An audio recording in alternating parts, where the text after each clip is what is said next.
Bismillahirrahmanirrahim. Assalamu alaikum to all of you. Welcome to our study hood, our new lecture about the conjugated molecules which is related with the MDCAT biology.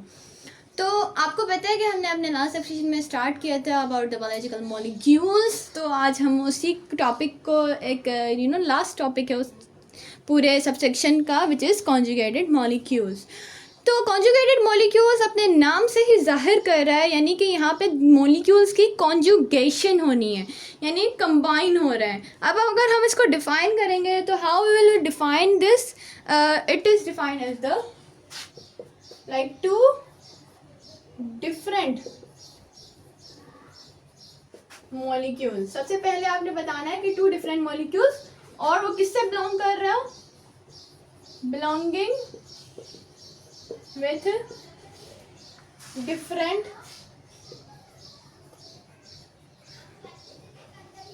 categories forming a particular molecule. So this is the conjugated molecules. तो conjugated molecules क्या होते हैं? Basically वो molecules जो सबसे पहले तो उसकी जो कैटेगरीज हैं, या आप बोल सकते हो स्पीशीज़, वो डिफरेंट स्पीशीज़ से बिलोंग कर रहे हो और एक पर्टिकुलर मॉलिक्यूल बना रहे हो। Like you have for examples of the conjugated molecules. सबसे पहली है हमारे पास glycolipids, then proteins, then lipoproteins, and last में हमारे पास है आप इसको बोल सकते हैं न्यूक्लियोप्रोटीन्स। बेसिकली न्यूक्लियोप्रोटीन्स के हमारे पास एग्जांपल भी है एक हिस्टोप्रोटीन। तो ठीक है, अब हमारे पास चार आप इसके देख सकते हो। यहाँ पर अगर हम इसके अगर हम इसके स्ट्रक्चर के बारे में लिखें तो जो ग्लाइकोप्रोटीन आप देख सकते हो विजिबली कि इसके स्ट्रक्चर के अंदर एक तो कार्बोहाइड्रेट ने बेसिकली प्रेजेंट होना है।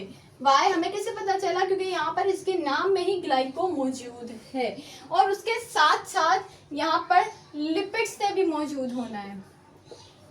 ठीक है, अगर हम ग्लाइकोप्रोटीन्स की बात कर रहे हैं तो ग्लाइको, as you know that it is the presence, it shown the presence of the carbohydrates, और इसके साथ साथ इसके पास मौजूद है प्रोटीन। ठीक है, इसके बाद हमारे पास lipoprotein. Lipo itself it shows the presence of the lipids plus protein।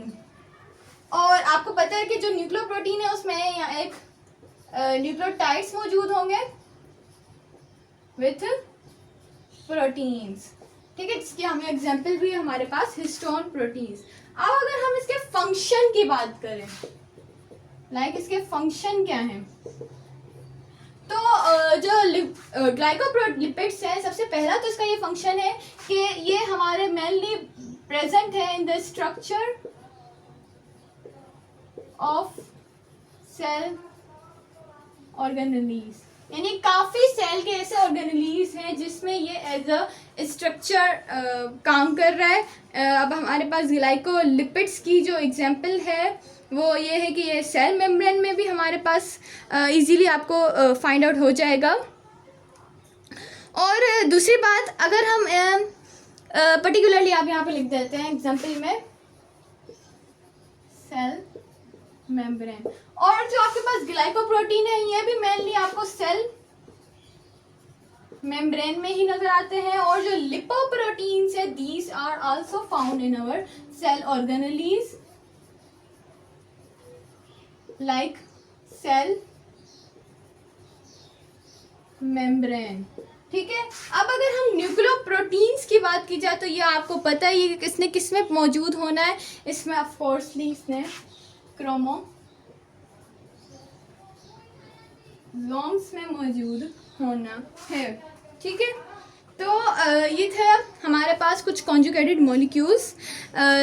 तो यहाँ तक इसका ओवरव्यू था। और इसके बाद हमारा जो पूरा बायोलॉजिकल मॉलिक्यूल्स का सेक्शन है, यहाँ तक ये कंप्राइज हो चुका है। आई होप कि आपको ईजिली समझ आ चुका होगा, because there is not any tricky question या ट्रिकी कोई सबसेक्शन बचा ही नहीं है about the specially biological molecules, क्योंकि हमने हर एक पॉइंट को इन द डिटेल में स्टडी किया है।